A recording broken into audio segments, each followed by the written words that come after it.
Hello students, welcome to my channel. हम लोगों ने पिछले वीडियो में फंडामेंटल के लिए मैंने आप लोगों को बताया था। वो मैंने आपको किस लॉ में बताया था? तो कॉन्स्टिट्यूशनल लॉ पार्ट जो 2 था, सेकेंड ईयर का एलएलबी का, उसमें फंडामेंटल ड्यूटीज के बारे में कुछ संक्षिप्त में बताया गया था। तो आज उसको मैं डिटेल में करने के लिए मैंने पिछले वीडियो में कहा था। तो इस वीडियो में मैं उन सभी को डिटेल में बताऊंगी कि पहला से लेके और 11वां तक हमारा क्या क्या मौलिक कर्तव्य हैं। मौलिक कर्तव्यों को रूस के संविधान से लिया गया है। अगर आपका क्वेश्चन में कभी भी आए कि मौलिक कर्तव्य किस संविधान से लिया गया है, तो मौलिक कर्तव्य जो है हमारा वो रूस के संविधान से लिया गया है। इससे संविधान के भाग 4 के क में तथा अनुच्छेद 51 के क में वर्णित किया गया है। ये जो संविधान का जो भाग 4 है उसमें पूरा डिटेलली वर्णित किया गया है, और 51 के क में, अनुच्छेद जो 51 है हमारा उसके क में इस मौलिक कर्तव्य में संविधान के 42वें संशोधन और 1976 द्वारा 10 कर्तव्य जोड़े गए थे। यानी जो संविधान का 42वां संशोधन हुआ था जो कि 1976 में हुआ था, तो उसमें 10 ही मौलिक कर्तव्य जुड़े हुए थे। और ये जो 11वां जो जोड़ा गया है वो 46वें संशोधन में 2002 में ये 11वां कर्तव्य जो हमारा मौलिक कर्तव्य में जुड़ा हुआ है वो तब जुटा जो 82 जो संशोधन हुआ उसमें ये 11वां कर्तव्य हमारा जुट गया।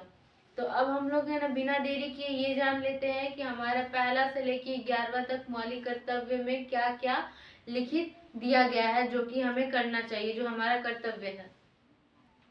तो पहला है हमारा, भारत के नागरिकों का कर्तव्य होगा कि वे संविधान का पालन करें और उनके आदेशों और संस्थाओं, राष्ट्रध्वज और राष्ट्रगान का आदर करें।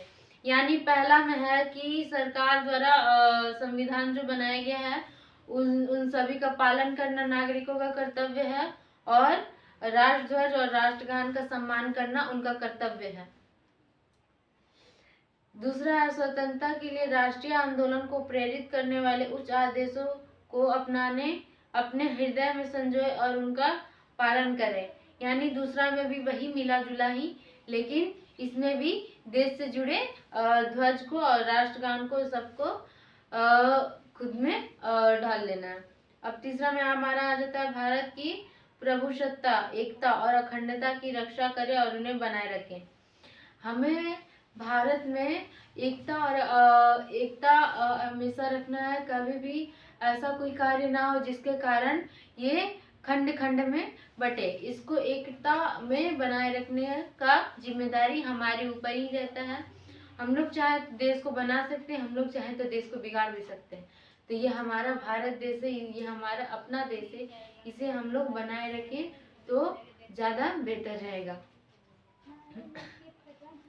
चौथा है, देश की रक्षा करें और बुलाए जाने पर मातृभूमि की सेवा करें।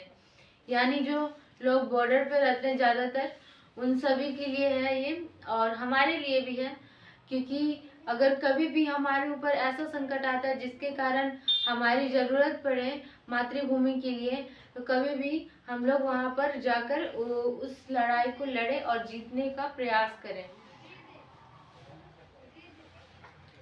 अब हम लोग जानेंगे पांचवा, भारत के सभी लोगों को मधुर संबंध और सम्मान बंधुत्व के भावना का विकास करें। यानी भारत में जो लोग हैं, हिंदू मुस्लिम सिख ईसाई जितने भी धर्म के लोग हैं, वो सब आपस में मिलकर रहें, और जो धर्म भाषा और भेदभाव से परे हो ऐसा काम ना करें जो कि स्त्रियों की मर्यादा के विरुद्ध हो। यानी स्त्री की मर्यादा के विरुद्ध ऐसा कोई कार्य भी नहीं करना है जिससे हमारा भारत देश किसी भी प्रकार से कुछ भी उस पर लगे कि हाँ ये भारत देश है, इसमें ठीक नहीं रहता है, इसमें बहन बेटियों को अच्छे ढंग से नहीं रखा जाता है।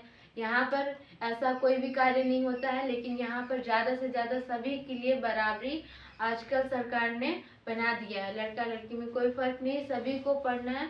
और लड़कियों के लिए तो बहुत सारी योजनाएं भी चलाते हैं। अब हम लोग आ जाते हैं छठा में। हमारी संस्कृति की गौरवशाली परंपरा महत्व समझें और उसे बचाए रखें। जो हमारी जो संस्कृति है भारत की, उसे और उससे हमें गर्व रखना चाहिए और उसको बनाए रखना चाहिए, ना कि दूसरे देश के कल्चर को अपनाना चाहिए। संस्कृति दूसरे देश की नहीं, अपनी देश की ज़्यादा बनाए रखना है। आजकल क्योंकि बहुत लोग वेस्टर्न कल्चर अपना रहे हैं, इसीलिए ये अपनी संस्कृति बहुत ही कम होती जा रही है।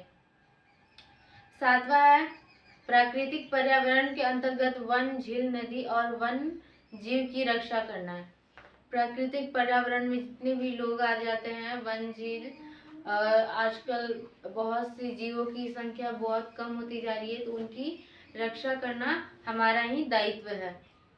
आठवां है वैज्ञानिक दृष्टिकोण, मानववाद, ज्ञान उपार्जन की भावना का विकास करें। फिर नवा है सार्वजनिक संपत्ति को सुरक्षित रखें और हिंसा से दूर रहें। हमें लड़ाई झगड़ा से दूर रहना है और ज़्यादातर सबको मिलकर रहना है। फिर 10वां है हमारा व्यक्तिगत और सामूहिक गतिविधियों के सभी क्षेत्रों में आगे बढ़ने का प्रयास करें, जिससे राष्ट्र निरंतर बढ़ते हुए प्रयत्नों से ऊंचाई को छू सके। यानी 10वां जो है वो हमारे तरक्की विकास पर ही निर्भर है, ताकि जितना भी हम लोग जितना ज़्यादा से ज़्यादा अगर हम लोग सभी गतिविधियों का पालन करें, सभी क्षेत्रों को आगे बढ़ाने की कोशिश करें, तो राष्ट्र जो है हमारा भारत देश वो निरंतर बढ़ते जाएगा और सभी देशों से ऊंचा होने का प्रयास हम लोग कर लेंगे। अब 11वां जो है 22वें संशोधन के द्वारा जो जुड़ा है, उसमें लिखा हुआ है माता पिता या अभिभावक के कर्तव्य है कि 6 से 14 वर्ष तक के बच्चों को अनिवार्य शिक्षा प्रदान करें। यानी ये हमारे पेरेंट्स पर यानी हमारे गार्जियन माता पिता पर निर्भर करता है कि वो जितने भी हमारे 6 से 14 साल वाले बच्चे हैं उन सभी को शिक्षा प्रदान करवाएं और अच्छी से अच्छी शिक्षा प्राप्त होगी उनसे है ना। कम उम्र के बच्चों को ना ही कोई मजदूरी वगैरह काम करना है और ना ही शिक्षा से वंचित रखना है।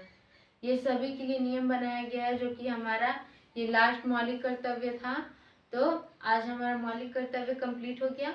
अब हम लोग नेक्स्ट वीडियो में क्रिमिनल लॉ के बारे में पढ़ेंगे। तब तक के लिए थैंक यू।